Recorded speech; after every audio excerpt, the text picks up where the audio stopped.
Hey there, welcome back to The Daily. This is Adriana back with you for practice today as we continue on with our theme of the month, which is trust, faith, confidence, the many different shapes and forms of trust.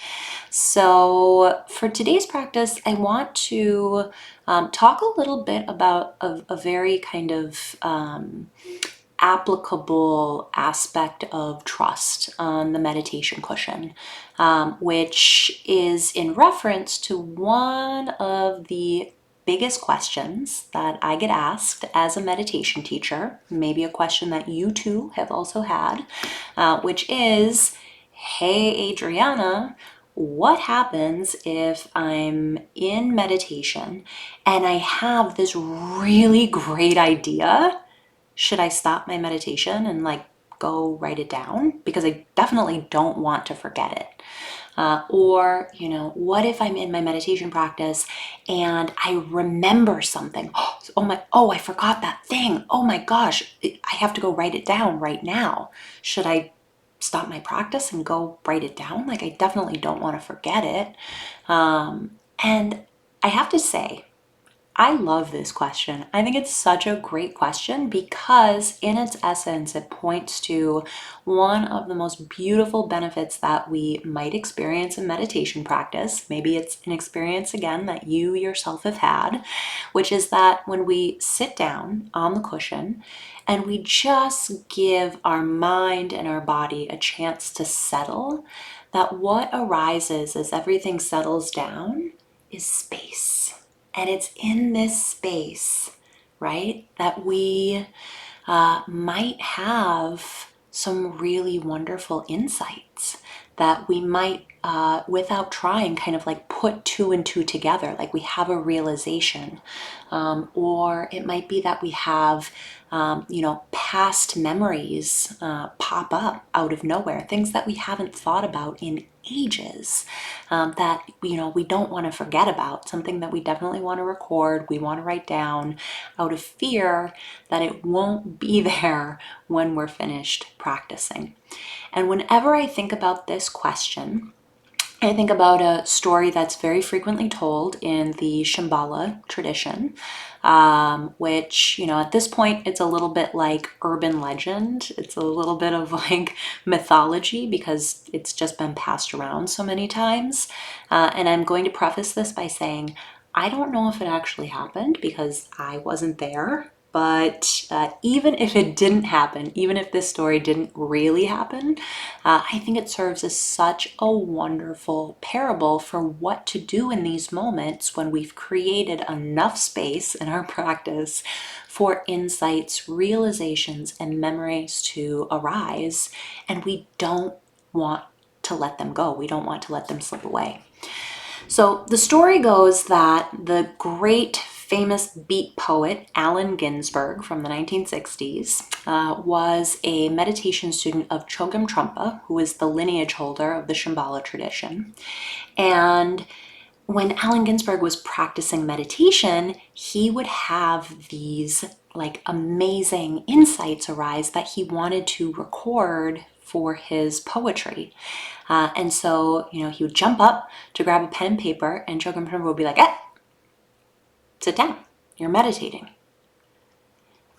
Allen Ginsberg would sit down, meditate, practicing. Another insight, oh, that's a good poem. It's a really good poem, man. Gotta write that down. Jump up. Chogyam Trungpa would be like, sit down, you're meditating. You're meditating right now.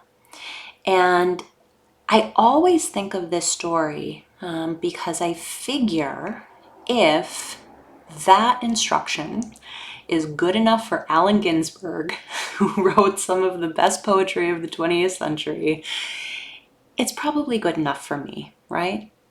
That there is a certain amount of trust that we are employing in our meditation practice, that whatever it is that arises, some of those little mental gemstones or those memories that might come up that we want to make sure we don't forget, that we trust if it was that interesting or that important, it will still be there after practice, right? We don't have to hold it with all of our might and like grip onto it to like keep it and make it stay, and kind of like muscle our way through our meditation practice, trying to hold on to this realization that we just trust.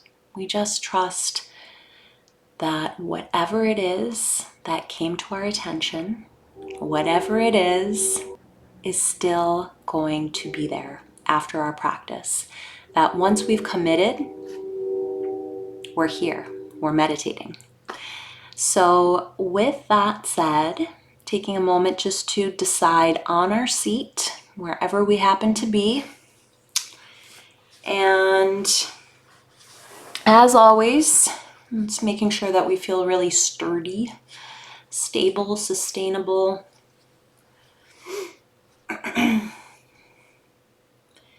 Maybe just giving our bodies a quick once over once we've landed. It's making sure that we feel really on board here. We're not struggling against ourselves physically. And then taking a moment to locate our gaze. So eyes open or eyes closed, your call. And we'll take just a few moments here as always to just arrive fully, locate ourselves in space through our senses. And turning our attention over to sound.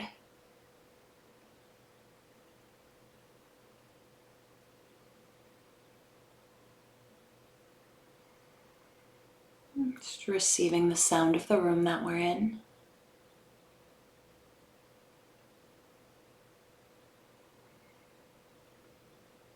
And staying open to sound. And shifting the attention to touch. And it's dropping into our body. And feeling the weight of the body against the chair, the cushion. And that light pressure of making contact. And taking in the texture of clothing against our skin. And temperature of the air in the room.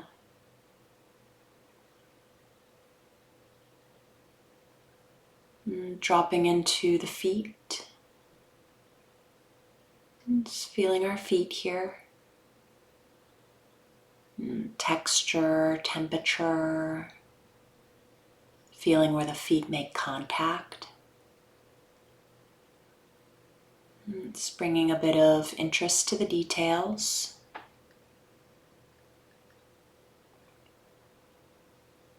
Tracing the attention across the shin bones. Circling the kneecaps. Grazing through the thighs. Landing in the hips. Bringing the attention to the tailbone, sacrum, base of the spine. Continuing to move through the body. It's giving ourselves a slow, deliberate climb across the lower back, middle back, upper back. Light extension at the crown of the head. Tracing the attention down the slope of the forehead, space between the eyebrows. Just releasing any tension that may have collected here. Softening behind the eyes. Tracing down the bridge of the nose into the jaw.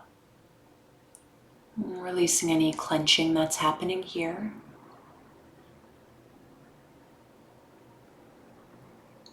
Dropping the attention into the belly, the chest. It's establishing that contact with the body breathing. Feeling the way the breath moves in the body today. Similar but different than any other day.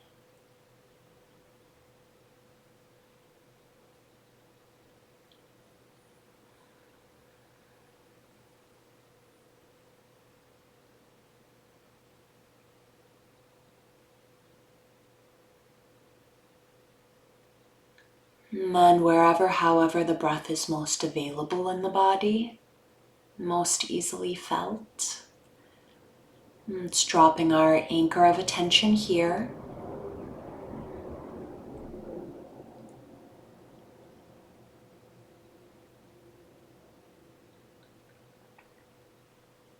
And continuing into practice, it's using that singular instruction that as our minds wander, which they naturally will, just noticing when we've left our breathing, acknowledging what captures our attention, and then gently, firmly coming back to the breath in the body.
So as our minds begin to drift, wander, maybe entirely lost in thought at this point, no big deal. Again, it's simply acknowledging where we've landed, light touch of recognition, and feeling the body breathe. It's continual return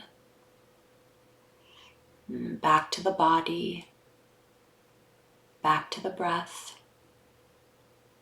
back to the moment at hand.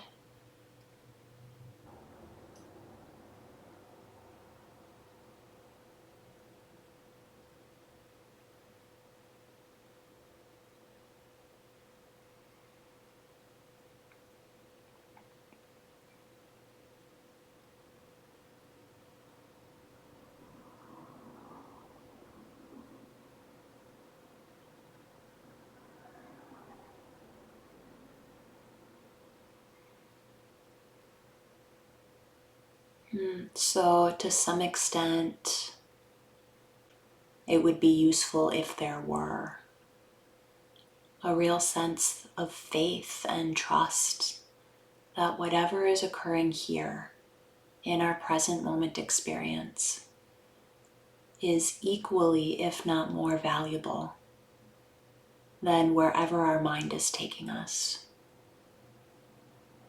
So again, wherever we happen to find ourselves, there's this light touch, a bit of recognition, and then a release and return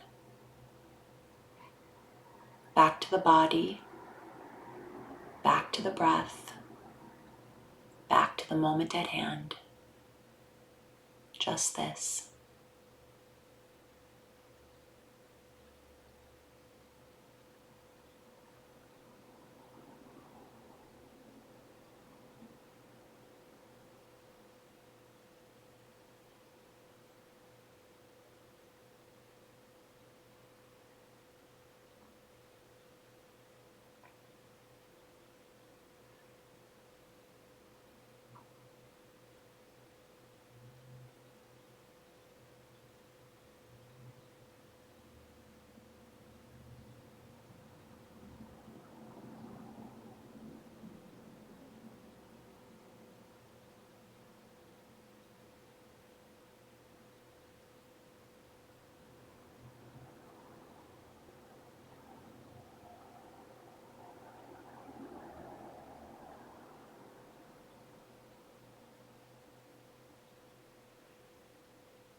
And again, if we've drifted, no big deal.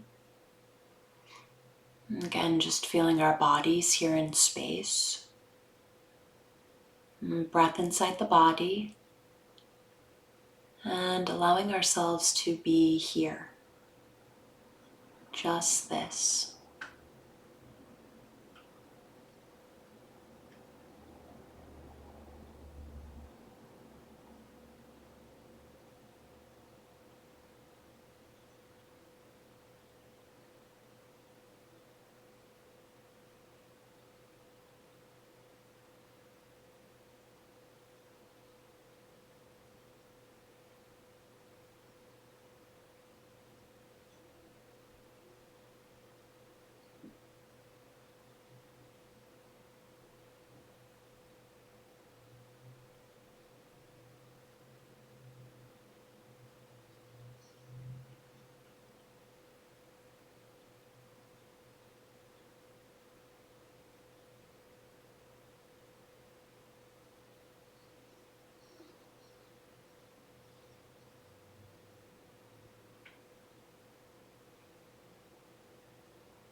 So it may even be in our meditation practice that we find our thoughts, like stones, are something that we can pick up, turn over, examine. But then at some point we want to also consciously put it down, back where it came from. And again, making that gentle return.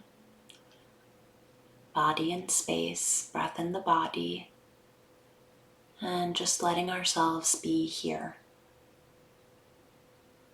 Trusting that whatever it is that we have picked up will still be there when we're done. But for now, we can simply rest. Just this.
And then in our final few moments of practice together, perhaps just reconnecting to what it is that brought you here. Why today of all days? Why practice? It's closing out with a little bit of sweetness, giving ourselves some thanks, a little appreciation for taking the time, creating some space, taking care of ourselves in this way. And also practicing trust, that we don't have to hold on to everything. It will still be there, even when we're not giving it our attention.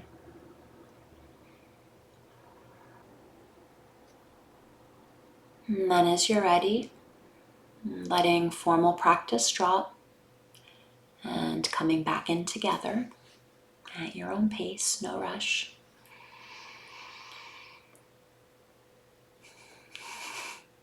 Great. Thank you. Thank you, thank you, thank you. Thanks for showing up. Thanks for practice. Now I'm going to let you go so that you can write down whatever realizations or insights that you had now that practice is over. You did a great job. I'll see you tomorrow.